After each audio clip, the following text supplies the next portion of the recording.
Well, ladies and gentlemen, good morning and Happy New Year to you all. My name is John Allen and I'm the president of the Brookings Institution. It's a great pleasure for me to welcome you to our event today, which is a conversation about racial justice and worker mobility. Let me just take a second and make a comment. Today is going to be an extraordinary demonstration of American democracy.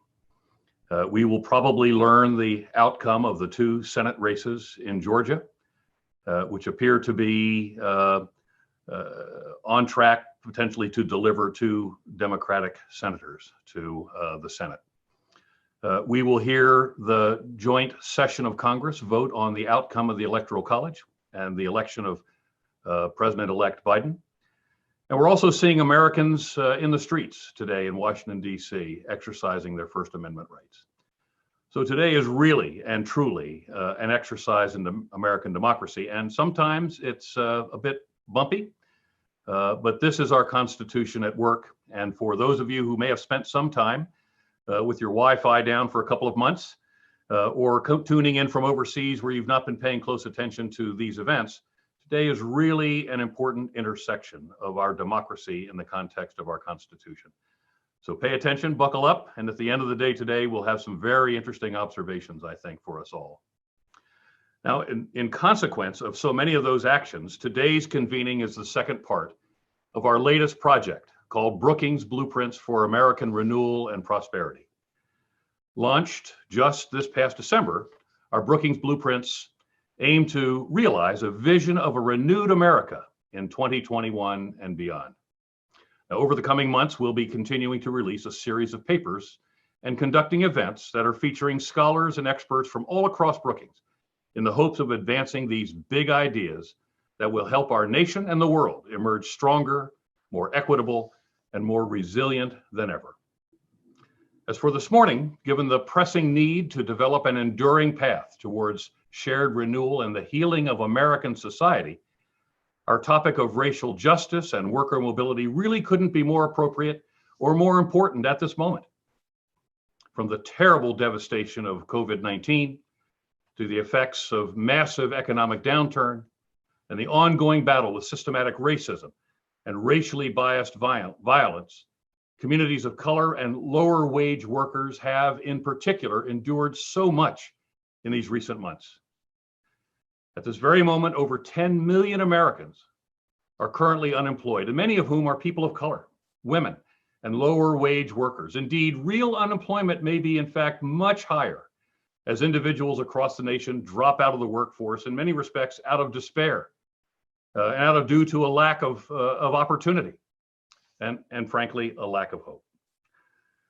More, with our Black and Brown and Native communities being hit disproportionately by COVID-19, the continuation of racially motivated violence, and the widespread attempts at voter suppression as evidenced in the lead up to the 2020 presidential election, and again just yesterday in the Georgia special election, the need for America to honestly examine and remedy issues of systemic racism and inequity could not be more urgent. So we at Brookings have taken to heart this responsibility and this imperative, not only through our new Blueprints project, but also across the institution as well. In particular, it was with great pride that we announced our recent priority, our presidential research priority, entitled Race, Justice, and Equity. And we announced that last September, which marked Brookings' public commitment to equity, as well as our tangible commitments to combat biased politics that have perpetuated injustice in America. And after all, to quote the late civil rights giant, the activist and Congressman John Lewis, quote, "When you see something that's not right, that's not fair, that's not just, you have to speak up. You have to say something, and you have to do something," unquote. So today, in that spirit, we're bringing together a panel of Brookings experts who will be speaking up on these issues and providing the basis for those who are watching today and for those who will read our products, not just to hear us speak up, but to give you the opportunity to do something about this. So now, before I turn the floor over to Brookings fellow Makeda Henry-Nicky, who will be moderating today's panel, a brief reminder that we're very much on the record and live today.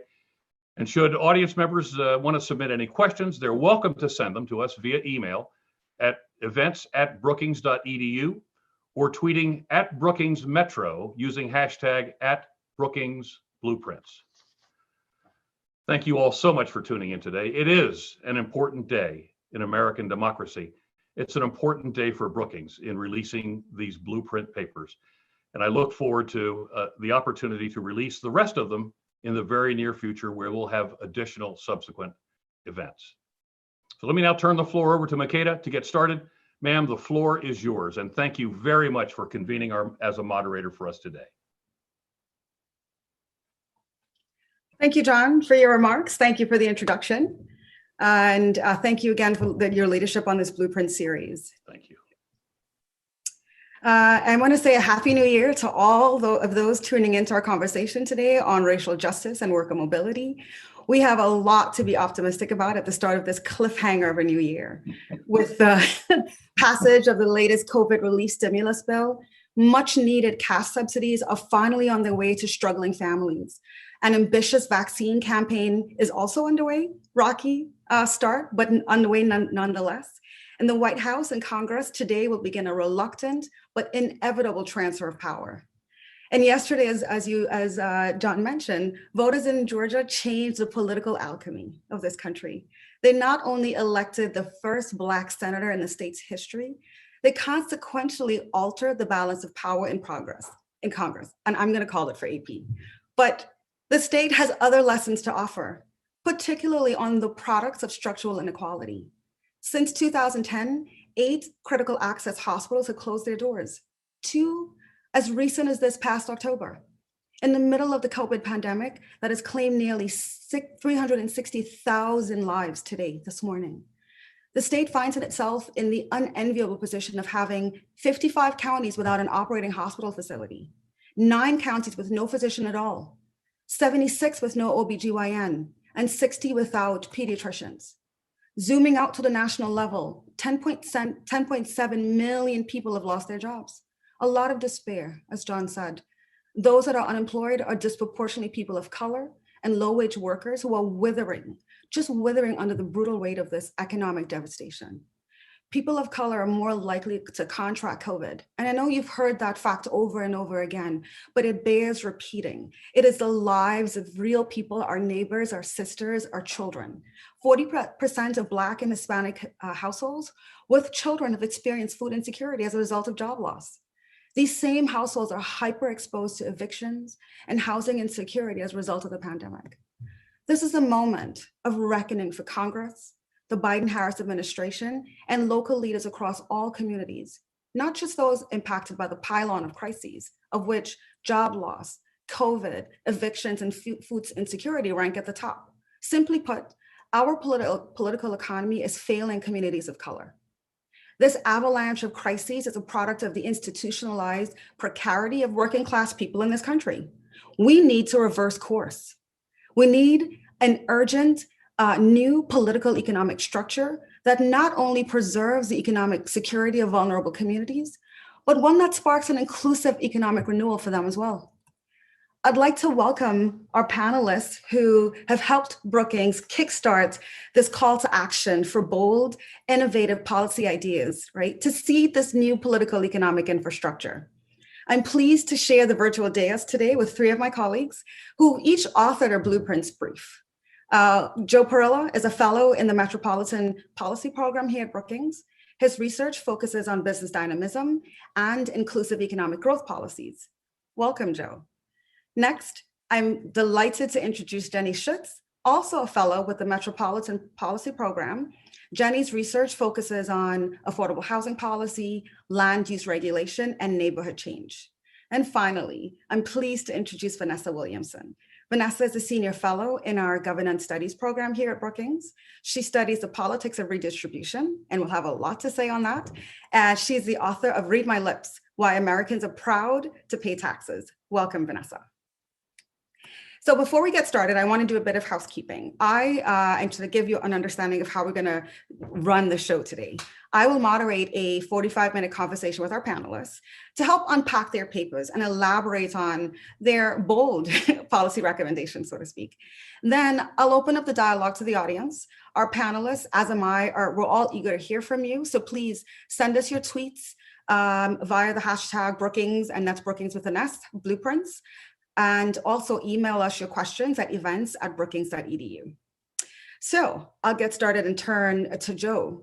Joe, you have recently documented the appalling disparities in access to PPP funds between white and minority business applicants, particularly for black business owners. And thankfully, it's top of mind that the new COVID relief package improves on those early missteps. But Joe, while access to capital continues to challenge minority communities, their potential to foster startups and to scale yet their young companies, we need to sort of up the ante a bit here. And as so to speak, expand the policy lens to consider other factors that are just as crucial as access to capital in determining and deciding the success of young minority-owned firms. So in your proposal, you've made the case for a minority business accelerator program as a tool that can do just that. A tool that you argue can move the federal small business apparatus in that direction. So can you help us understand why we need to take an ecosystems approach to closing the entrepreneurial gap? And then second, how does this proposal help minorities achieve their entrepreneurial dream? Thanks, Makeda, for the question and for that great opening. So the premise of the proposal, which I co-authored with Darren Reedus of the Cincinnati Minority Business Accelerator, is that business ownership is a path to economic mobility and wealth creation. Yet the nation's history of racial discrimination has created a very uneven playing field for entrepreneurs of color. So nationally, Black and Latino or Hispanic Americans represent together about 28% of the adult population, but only 8% of the nation's business owners with employees. And it's really important to note that these existing disparities do not reflect any sort of intrinsic desire or talents of entrepreneurs themselves. The evidence is very clear on that. But rather, it's this unequal structure of the business ecosystems that they must navigate, which are a combination of economic and social forces. And so this concept of ecosystems is important because starting and growing a business is this really complex iterative undertaking. Small businesses rarely succeed in isolation. They're much more likely to grow when surrounded by other entrepreneurs, investors, customers who are open to collaboration and knowledge sharing. And those relationships tend to concentrate in the same community, city, or region. So much of entrepreneurial success is rooted in this in-person social exchange of ideas and information and resources. So this is why economic strategies, particularly at the local and the state level, have increasingly focused on entrepreneurship ecosystem building, right? The kind of infrastructure for entrepreneurship. The challenge is that those ecosystems reflect the economy and society that they are in. So if a city is segregated, then business networks are often segregated. If wealth disparities exist between white people and communities of color, business starts and capital flows will reflect that. And 2020 brought this into really sharp relief. We saw how the federal government's Paycheck Protection Program facilitated loans to white communities much faster than to Black and brown communities. And so in response to that, we've seen this action on the part of a bunch of stakeholders, corporate America, local governments, civic and philanthropic actors, to support and scale minority-owned businesses in local communities. We've had about $2 billion in pledged support. And so the proposal really is for the federal government to catalyze and in some way systematize those commitments. And they do that through a challenge grant program that local communities could apply for to establish these accelerators. And this is modeled on a successful effort in Cincinnati, Ohio, which my co-author Darren is leading, which was launched in 2003. The Cincinnati Minority Business Accelerator has created a portfolio of minority-owned businesses that together have created 3,500 jobs and over 1.5 billion in aggregate annual revenue. And what does it do? Well, at one level, the accelerator works on increasing the supply of investable minority-owned companies. So it's this group that provides tailored advisory support and coaching to minority-owned businesses in Cincinnati to help them excel. So that could be around business strategy. It could be about access to capital. And then really importantly, it's connections with other organizations, namely large corporates. These tend to be companies that have demonstrated that they have a viable business model. So they're not the smallest companies. They tend to have 500,000 to $1 million in revenue.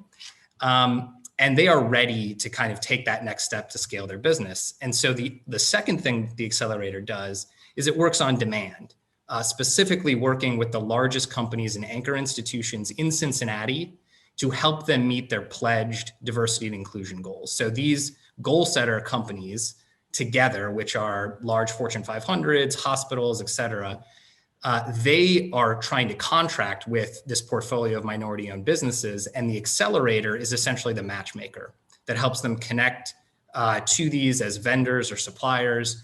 And then the Accelerator also connects those businesses, if they can take advantage of those opportunities, to capital to allow them to grow. And so the observation that I've had over the last 6 months as we work in local communities is that other cities are excited by this type of model, what Cincinnati has done. They want to do something similar. The challenge is, how do you bring everyone together within a local community to work on this? And so the recommendation in the brief is for the federal government to help replicate this infrastructure in other communities through this challenge grant program. Local communities can apply to get funding, and it'll help them cover the startup costs of their own version of what Cincinnati is doing. So the federal government is already providing capital to small businesses. They could be doing that better. What distinguishes this proposal is it is about laying infrastructure that desegregates business networks in local communities so that minority-owned businesses can connect into more opportunities, grow their businesses, create wealth, and create jobs. Thanks, Joe. You touched on some really hot topics there: spatial segregation, the spatial concentration of resources that all sort of pool according to wealth in this country, and that is not just concentrated and skewed by color, but also by geography.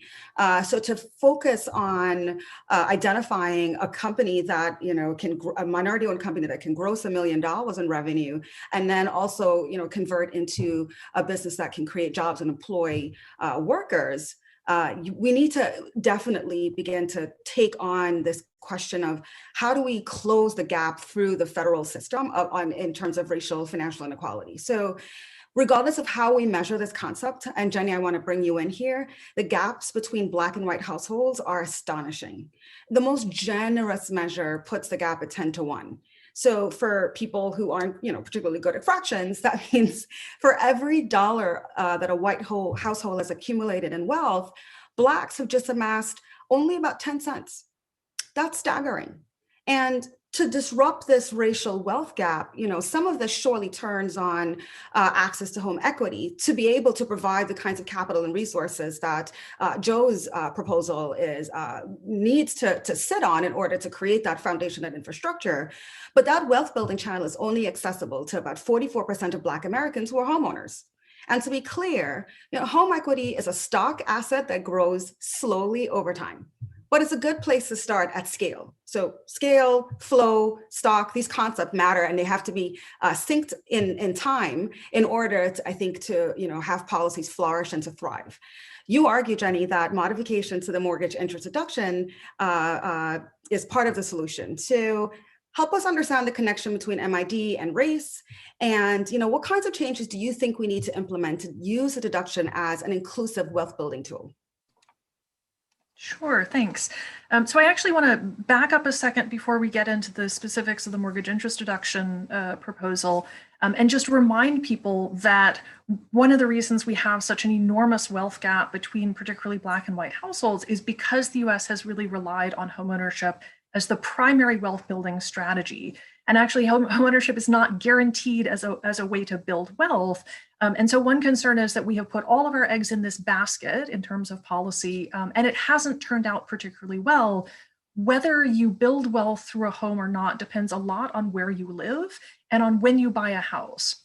So we saw very clearly in the Great Recession, People who bought homes in the early 2000s gained a lot because they had this sort of period of rapid house price appreciation, but people who bought a house in the same neighborhood in 2005 or 2006 oftentimes wound up losing wealth, losing all of their savings, right? So one of the things that I put forward in this proposal is that we need to stop relying solely on homeownership as a wealth building strategy. The current recession is showing us one of the other kind of limitations of homeownership. It's not an accessible way to store your savings. It's not like putting money in a bank that you can just withdraw when you need it. So 40% of Americans, even before the COVID pandemic, couldn't afford a $400 emergency without having to borrow, right? Both homeowners and renters really need to have some liquid savings that they can access to cover a couple of months of expenses if they lose their job, as so many people have. Right, so the broad framework for this is homeownership has contributed to the racial wealth gap. Even if we change sort of the structures around homeownership, that alone is not going to close the racial wealth gap. That said, looking at the way we have subsidized homeownership in this country, it's been designed in a completely upside down way. Rather than targeting federal subsidies in the tax system towards people who are currently renters and becoming first-time homeowners, what we have really done is give big subsidies, big giveaways to people who are higher income, who already own their homes, to buy larger, more expensive houses and to take on larger amounts of debt. So the mortgage interest deduction as it's currently set up really only applies to fairly wealthy people. So the median income household in the country earning $65,000 a year likely takes the standard deduction, and so doesn't itemize and doesn't get any benefit from the mortgage interest deduction at all. That's particularly true since the Tax Cuts and Jobs Act of 2017. Almost all of the benefits accrue to high income households. And the bigger the mortgage you have, the more interest you pay, the more benefit you get from this, right? So this is literally an upside down policy in terms of kind of good tax structure. So our colleague Bill Gale in Economic Studies has put forward a very thoughtful proposal that suggests instead of using the mortgage interest deduction the way it's currently structured, let's change that into a first-time homebuyer's tax credit. So you'd only qualify for it if you're currently a renter and haven't owned a home in the past few years. And let's scale the amount of that tax credit by income. So the biggest benefits would go to moderate and middle income households who are currently renting to buy their first home. They would get a larger subsidy, and this would scale out as income increases. And so above about $150,000 or $200,000, people wouldn't be getting a federal tax subsidy. So the sort of big pieces of this, we should focus on complementary policies for wealth building, for short-term emergency savings, and to the extent that we subsidize homeownership, let's make sure it's going to the people who really need it the most. Thanks, Jenny. So Vanessa, you are the guru in the room on how to get this done through the tax code. You've studied Americans' love affair with, precisely to Jenny's point, upside down tax subsidies. But you, in your piece, make the connection between racial wealth inequality and tax policy and reparations all in the same paper, and I thought that was commendable.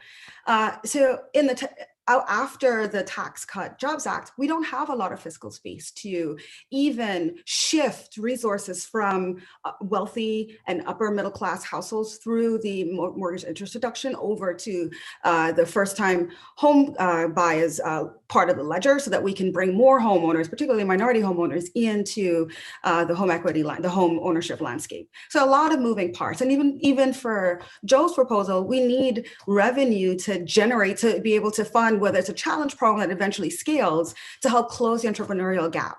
So I want to kind of follow through on the role of tax policies that you've, that expertise that you bring to the table here. In your paper, it's both timely and advances what I think is a kind of bold ideas that we need to entertain if we're going to get serious about dismantling racial inequality. But you argue, we can't just tinker around the margins. We need to do something extremely transformative. Some might call it controversial and pie in the sky. But regardless of this, we need an ambitious tax wealth, as a wealth tax, is your argument, right? To generate the kind of systematic redistribution in order for us to make meaningful progress towards closing the race-based wealth gaps. So, taxes, the tax policy, it's very complicated. But at the end of the day, reversing course on regressive tax policies that exacerbate inequality is critically necessary. So how do we go about doing this? How do we implement a direct wealth tax? Oh, thanks, Makeda. Yeah, that's exactly right. It's a wonderful introduction to the piece, I think. So I argue basically that if you're going to address racial wealth inequality, you have to come from both sides. That means you have to come from the spending side. And I think that programs, very serious commitments to reparations is a moral necessity and also economically a brilliant idea. In terms of addressing the crisis that we're in right now. Right? So you need the spending side, but you also need the tax side. And the reason for that is because the American economy currently has two phenomena occurring at once that are intersecting in a really important way. First of all, there is the longstanding racial wealth gap. Normally that's discussed in terms of a median racial wealth gap. That is to say that the median white household has 10 times the wealth of the median Black household, right? And that's true up and down the income scale. And it's true, the wealth gap persists if you take account of homeownership, if you take account of income, if you take account of education. And that's because the racial wealth gap is not due to individual choices, it's due to systemic racism compounding over generations, right? So that's the situation we're in. But if you think about the median wealth gap, you miss the total wealth gap. And that's important for a couple of reasons. First of all, because it's $10 trillion. That is to say, if Black families in America had a proportionate share of the wealth, right, 13% approximately speaking, they would have $12 trillion. Instead, they have about $2 to $3 trillion. So we're talking about a very large gap in the wealth of Black families compared to white families. But the second phenomenon that's occurring at the same time in America is wealth concentration. That is to say, an enormous amount of American wealth is held by the very, very wealthiest Americans. So if you just talk about Black people versus white people, you miss that some of the white people have an extraordinary amount of money. So the way that I keep these two complicated phenomena in my mind is to remember that the 400 wealthiest Americans, the 400 wealthiest billionaires, the Forbes 400 as they're usually called, have the same amount of wealth as all Black households in America, right? So 400 people, 400 households versus 10 million households, and they have the same amount of wealth. So that's how you can see the intersection between wealth concentration and racial wealth inequality at the same time. So that's why you got to come from both sides, right? You've got to do the spending programs, but you also have to tax extreme wealth, because otherwise, even if you eliminated the racial wealth gap for everyone with less than $1.2 million, and almost everyone does have less than $1.2 million, 80% of the racial wealth gap would still exist because so much of the money is at the top, right? So that's where I propose a large expansion of proposals existing to date on the wealth tax, right? Now, the wealth tax has made amazing inroads in just a few years. You've seen major Democratic candidates proposing a wealth tax. Those proposals would have a positive impact on the racial wealth gap. They would also raise a lot of money, right? And so this gets to your point. Now, I don't think that the cost of reparations is something you have to pay for, partly because the economy is in a place where the economy overheating, it is hard to imagine a less important issue right now than the threat of inflation. There's so little money in the economy. There are so many people who need jobs, right? So that's not a worry. We can spend money very, very, very freely right now, and we don't need to offset it. But at the same time, two great tastes that go together are large spending programs and large tax programs, right? And so from my perspective, a wealth tax both directly reduces the racial wealth gap by, depending how you formulate it, certainly hundreds of billions of dollars, could be $1 trillion if you did it right. And at the same time, raises enormous revenue that you could donate and you could dedicate to spending to close the racial wealth gap, and you could dedicate, to any program that would encourage equality in America. So I think that when we're talking about racial justice in America, it's important to remember both sides, right? It's important simultaneously to remember that there are a lot of folks who have had their wealth systematically stripped from them, right? Who deserve not just a leg up, but they deserve to be compensated, to have those, to experience reparation for the harms that have been done. And at the same time, that money went somewhere else in our economy. And frankly, it is very, very consolidated in a very small number of hands. And so that makes it relatively easy to get back.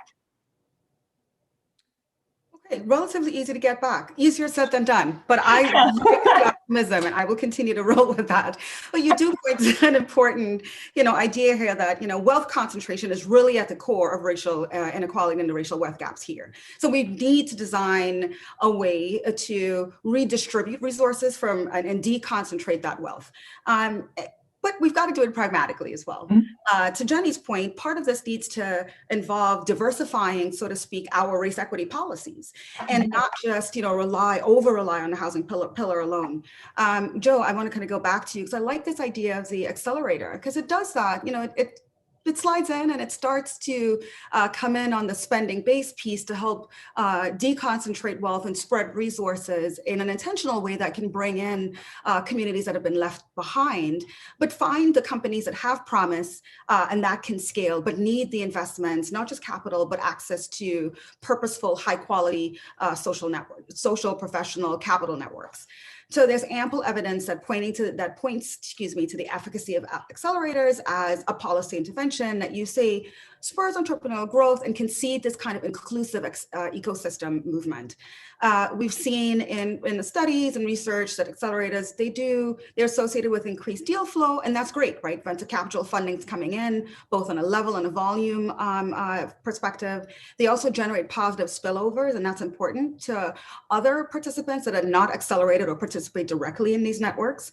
But still, right, skeptics, to Vanessa's point, might point to the enormity of the structural racial exclusion challenge, 13 trillion to 2 trillion, and argue that we need transformative rather than incremental changes to reduce racial inequities. So, Joe, I want to push you a little bit here. Beyond targeting minority entrepreneurs, what other ways does the MBA contribute to leveling the playing field and deconcentrating wealth?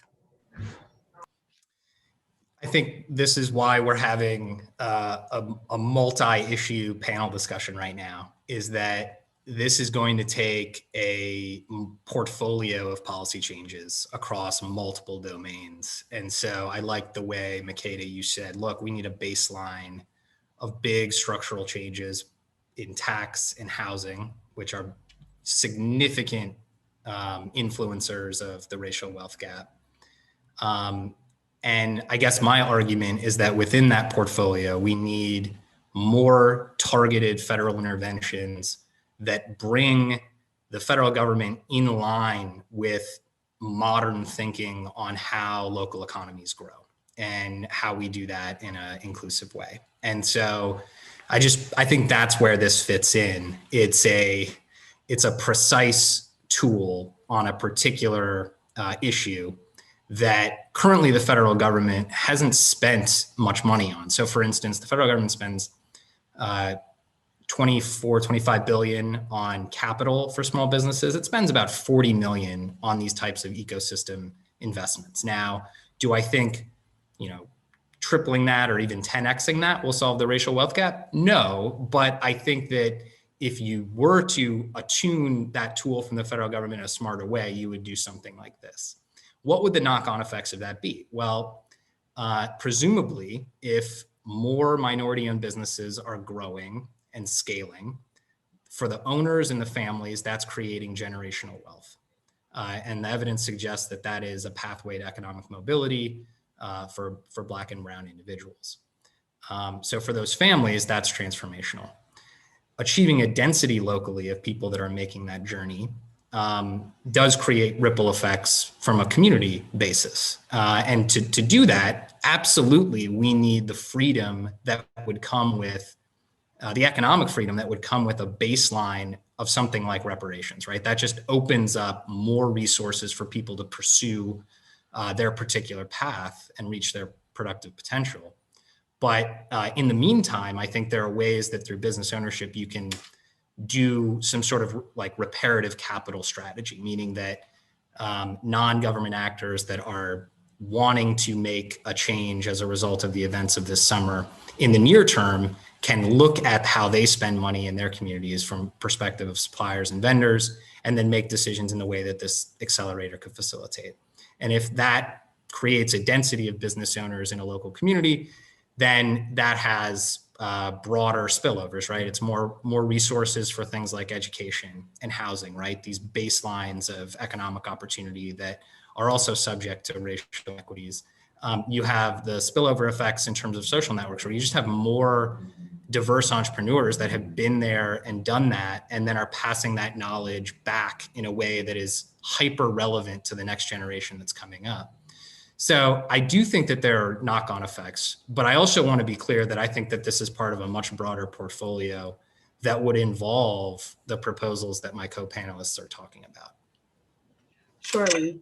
So just thinking of the compendium of connected complementary policies that work together, not sequentially, but in tandem with each other to advance racial equity from all fronts. I could argue that we don't just need to increase density of entrepreneurs and minority businesses. We need to increase the density of people and households that have access to liquid savings.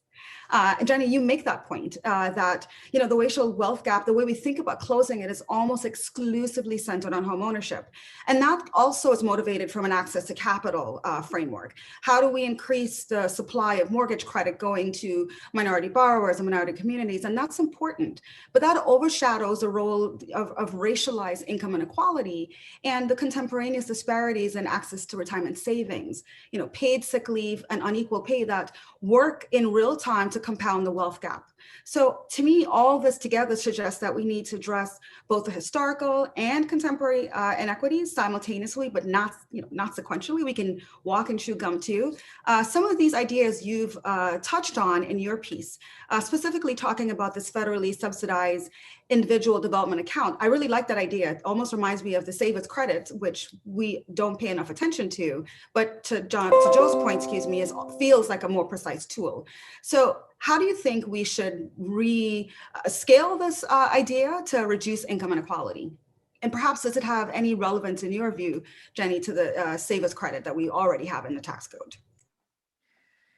Yeah, no, I think one of the points that Joe is bringing up is that this is a cumulative effect of families passing along either wealth or the absence of wealth. One of the mottos that they have in personal finance is, having a little bit of wealth begets more wealth. But if you don't have seed capital to start with, it's very hard to build something. So starting a business requires having some initial capital up front.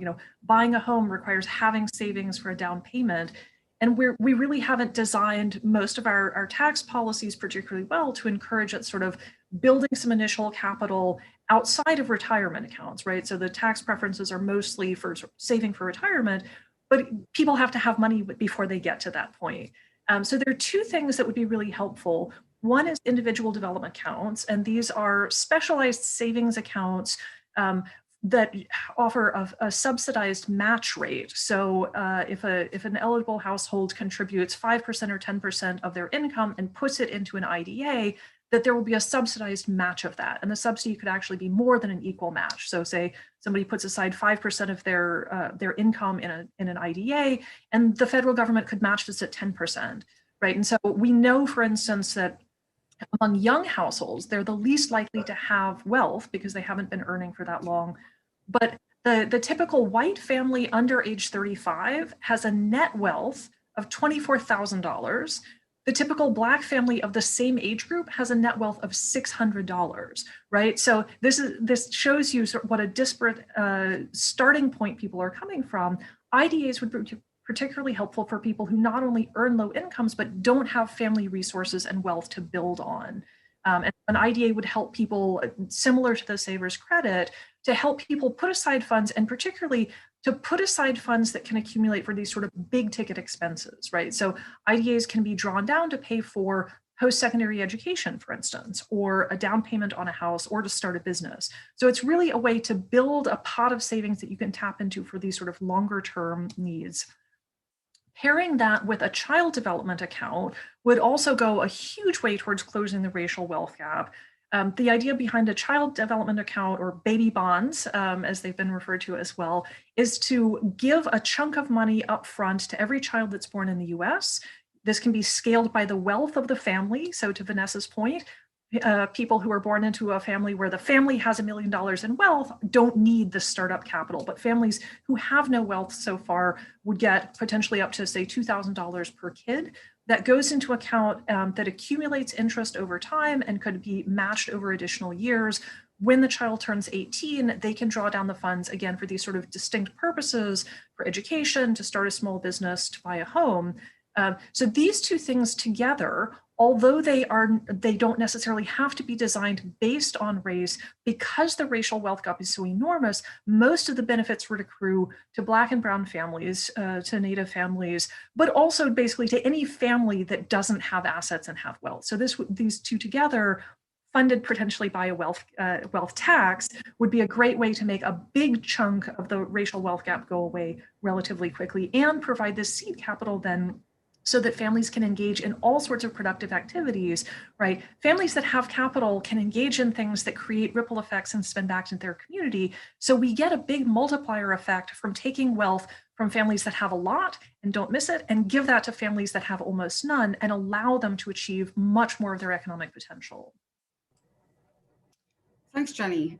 You've just described a mechanism to accomplish that redistribution. I think when we say take, people are immediately, they have an adverse reaction thinking you're going to take something from me and I'll have less. But Vanessa, I think you're probably best poised here to help us connect tax policy to reparations. The mere fact that we can sit in this very diverse panel this morning and have you lead a conversation on reparations is a testament to the fact that, until now, we haven't had a legitimate public debate about reparations, one that is divorced from emotion and philosophical, sort of ideology that helps to kind of obscure the hard connections, the technical connections, and the way to get this done. It's not impossible. Some of this is obscured in the way that we frame these ideas and these mechanisms, but they're possible. So help us walk through in a pragmatic way, Vanessa, some of the policy mechanisms that you think are worth serious consideration, some of which Jenny alluded to, if we are really to succeed in advancing a spending-based reparations agenda as you've written about. Yeah, I just definitely will follow up on Jenny's point. I love baby bonds. It's one of my favorite things. The same with the restructuring our housing tax credit. These are just right ideas. And one of the interesting things now is that for the last, basically under, in the context of divided government, you can come up with a lot of good policy ideas and not see them go anywhere. And I think that, there's some possibility that some of the ideas will actually get put in place, both for this set of blueprints and others that are coming out going forward. So I think that there's these conversations feel especially fruitful for me. On the question of the implementation of a wealth tax, you just sort of following up on your point before, I think that one of the things, so the challenge of implementing a wealth tax is you have to know how much wealth people have. And we haven't asked the government to figure that out before for rich people. We've certainly asked them to figure it out before for poor people. Anytime a program is means tested, you're calculating the wealth of the recipient, right? But calculating wealth of rich people is somewhat more complicated in certain ways. But the advantage is that there are far, far fewer of them. Right. So if you're talking about, when I said, the 400 wealthiest billionaires, that's 400 people. Right. So that's the way in which I think that the implementation, while technically difficult, right, to identify the different sources of wealth, and there are great proposals out there for trying to figure those things out. You have to remember, you might think that it's technically difficult, but if you think about the technical difficulty of means testing something like Medicaid, now that's technically difficult too, but it's certainly done. So I think that we have the capacity to measure wealth, and I think that the challenge is almost always the case, is not the technical difficulty, is the political will to achieve these goals, right? And so that comes to the second part of what you're saying, Mikado. It was such a good point. These can be hard conversations to have. It can be uncomfortable to think about the ways in which the path of your life is not due entirely to your own decisions, right? And that's not comfortable for anyone, even if you've had a difficult time of it or an easy time of it. It's uncomfortable for human beings to imagine that things are outside of their control. And so I think that in some ways, when we talk about the ways in which wealth is not the result of individual effort, but is the result of political decisions, right? In the past, that can make people feel uncomfortable. But the reality, it is too critical of a moment to let squeamishness stand in the way of policy change, right? Like, oh, it makes me feel icky. I feel not comfortable. I feel maybe a little bad. So let's not right historic wrongs. That cannot be how we make decisions, right? That we are a better people than that, or we can be. And so to me, the challenge when we talk about a wealth tax, or we're talking about many of these proposals that are really big ideas, is not the technical specifications of them, right? Which plenty of places like Brookings can produce. It's the willingness to develop the political will necessary to achieve them. And particularly in our system of government, which has so many veto points, right? Which has so many ways to slow things down, quite intentionally. That was the design of the Constitution, was to make government work very slowly and to require supermajorities to do things. Because of those limits, it requires just an enormous amount of political will, right? But the challenge is always on the political side, from my perspective.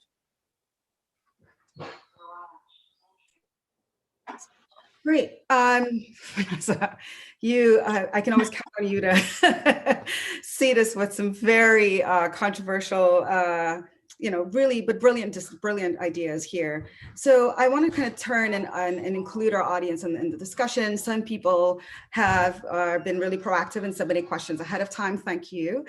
Joe, I want to turn one question over to you. Vanessa, I'll seed you with one as well, and Jenny, and then we can kind of kick off. If there are any other viewers who want to get engaged, please submit your questions via Twitter, as well as emailing us here on events@brookings.edu. So Joe, what kinds of entrepreneurship support have been most effective for people from BIPOC backgrounds and BIPOC, Black, Indigenous Americans, people of color? And I'll add to that question, how do we bring rural communities into the fray? We've not talked about rural communities at all, and we almost always never talk about rural and minority communities. So I'd like you to wrap in those themes for me. Vanessa, turning back to you, a lot of interest in this mortgage and interest deduction conversation. We know that it's notoriously resilient to change, as many other parts of the code. One of our viewers wants to know, is it feasible to replace it with the first-time home buyer's credit? This might be more a question of attitudes than, can we pay for it? And what do you think are the odds for its durability in the tax code? And then Jenny, I have one final question for you. Some HUD programs, particularly Section 8, we know very well seem to entrench residential segregation. Our viewers want to know, what ideas do you have for reducing that sort of concentration that is, again, by deliberate policy and political design, so that affordable housing can promote integrated neighborhoods? So I'll let the panel pick. You guys can go in either order, be kind to each other. I'll jump in. And yeah, just on the home mortgage interest deduction, it's absolutely right that has been in the code for a very long time. I think it is feasible to change. I think Jenny's proposals are extremely achievable, and in addition to being effective. And I think one of the reasons we know that it's changeable is because it was actually changed in the Tax Cuts and Jobs Act, right? They put a lower cap on the home mortgage interest deduction, which I probably would have argued couldn't be done, but it was. So the capacity to change the home mortgage interest deduction exists. The other thing is that all of the sort of special tax breaks in the tax code have a smaller range of support than they used to every time you increase the standard deduction, right? Because fewer and fewer people actually take advantage of all the special deals when the standard deduction is larger, right? So I think we've narrowed in important ways the audience or the support base for things like the home mortgage interest deduction, both with a cap at the top and the increase of the standard deduction. That makes it considerably more amenable to change now. The other thing is, from a sort of public opinion perspective, people like the idea of giving people tax breaks. They like tax breaks, it sounds good.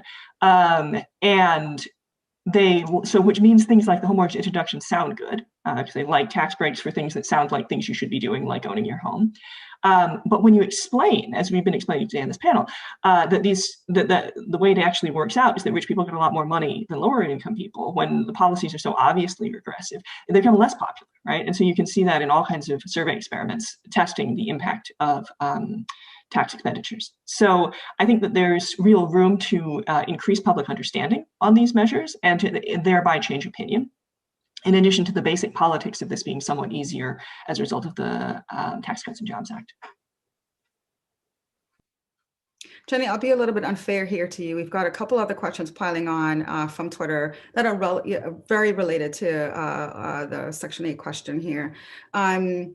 If we were to implement by stroke of magic, or perhaps we are all still very much in the midst of this social awakening, and we're able to shift resources from the MID into the home buyers column, then we have a question asking, how would that affect the health of the home building industry? People are still under the, suffering on the PTSD from the Great Recession. We know how devastating it was for the home building sectors in particular. So help us connect the dots here and convince people or persuade them that there's enough pie to go around.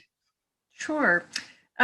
So as Vanessa said, we know that the mortgage interest deduction can be tackled politically because it's been done.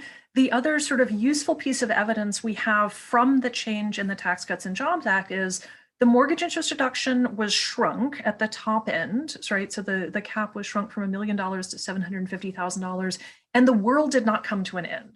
The home buying industry did not fall apart because of this change, right? So one of the big constituents for the mortgage interest deduction has in fact been the real estate industry, because they want to encourage people to buy homes. They want to encourage people to take on bigger mortgages and buy more expensive homes.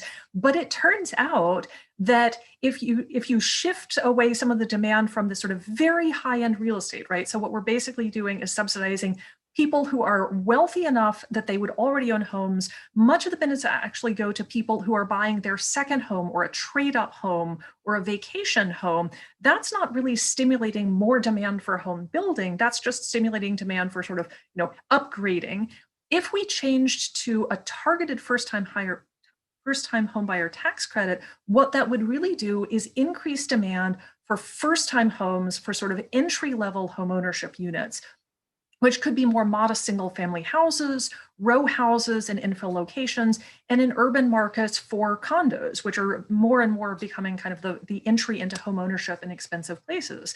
So it's not that home building would suddenly, there would be no demand for houses. It's just for a different kind of home, for a different kind of buyer in a different point in the income distribution. And wrapping this into the question about how do we sort of grapple with racial segregation. So the purpose of these blueprints is to think about what the federal government can do. And a lot of what the federal government does is through the tax code. But the other key component to combating racial segregation on the ground is making it easier to build lower cost entry-level housing in high-income affluent communities, which are by and large mostly white places.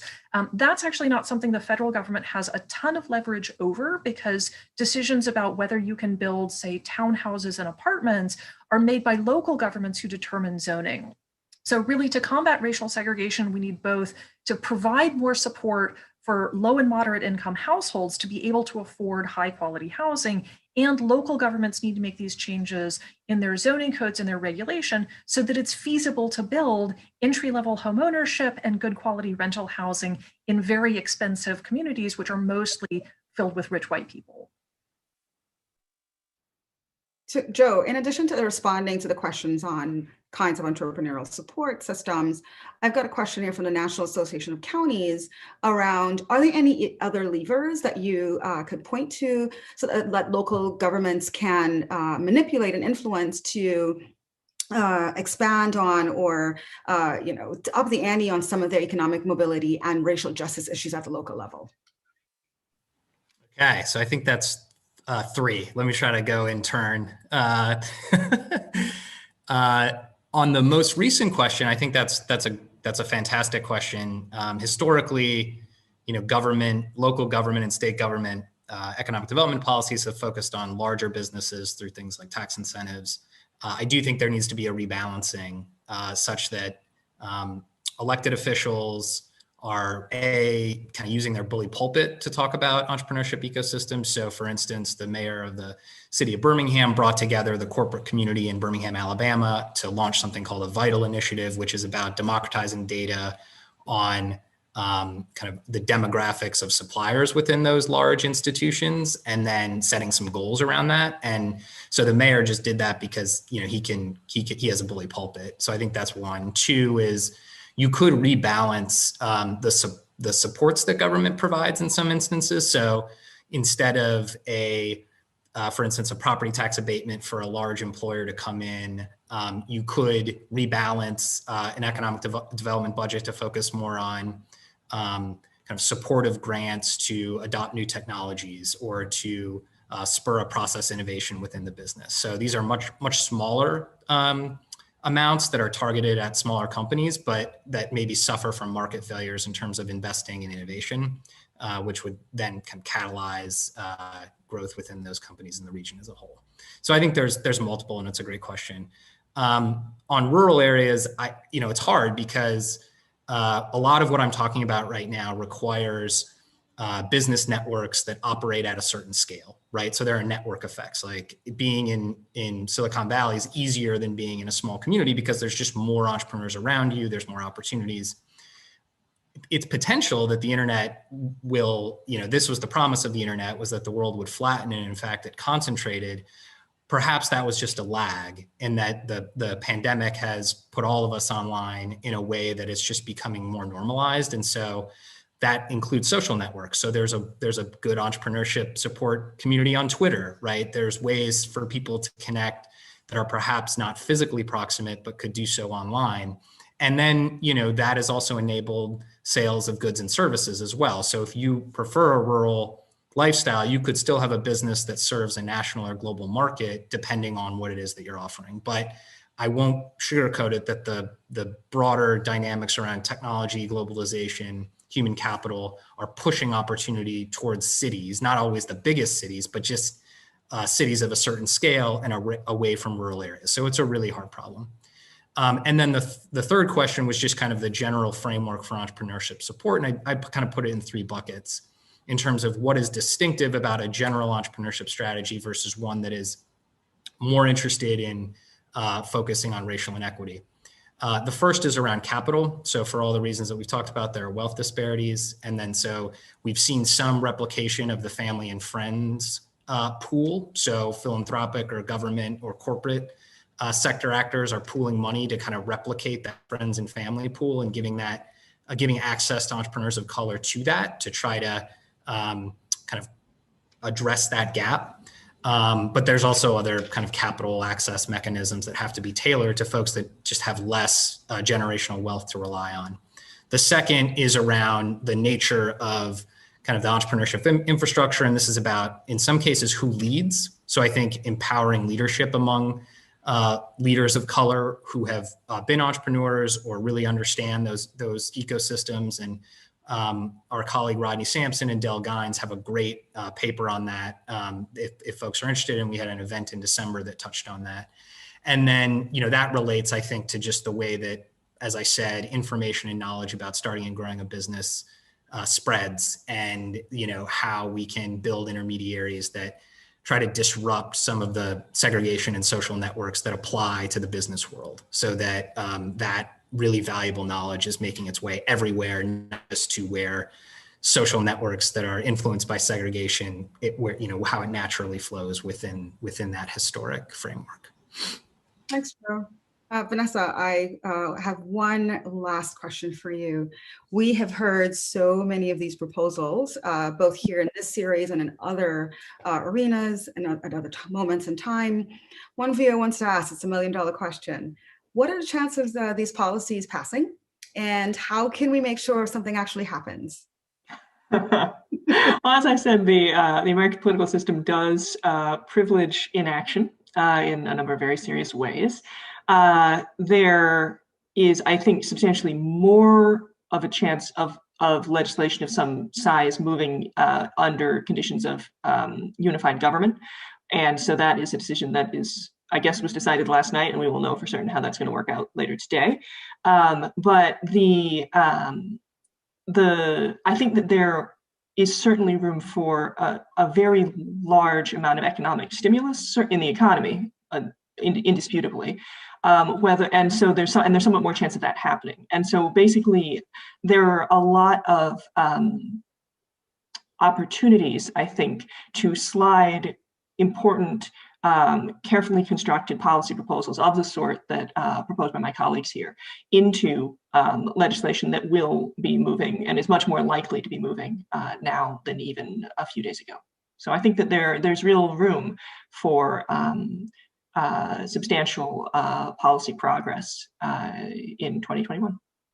Great. And I could just to tag on very quickly to that, it feels like the world is falling apart, right? There's some big crises going on, and that seems like that should be some political motivation to get things done. We're not going to solve any of these huge problems that have existed for decades by just twiddling around the edges of the system. And so there should be more political appetite to try some new things, to take some risks, to experiment. Thanks, Jenny. Thanks to Joe and Vanessa as well, and to all of our viewers for tuning in to today's conversation. All of our blueprint pieces, including the 3 discussed today, are available on our website for you to peruse at your convenience. I want to thank our panelists for a really insightful and a candid conversation, truthful examination as to what are the kinds of big ideas we need to entertain, but also how practical these are, and given the political balance of power. I want to ask you guys to join us, on January 18th for our next installation of Blueprints for American Renewal and Prosperity. That conversation will offer policy ideas on restoring the American democracy. I invite you to join us on January 19th for that webinar on domestic governance. Surely it should be just as exciting and hopeful and optimistic. Again, thank you for joining us today, and Happy New Year to all. Thanks for watching. Be sure to like and subscribe for more videos from Brookings.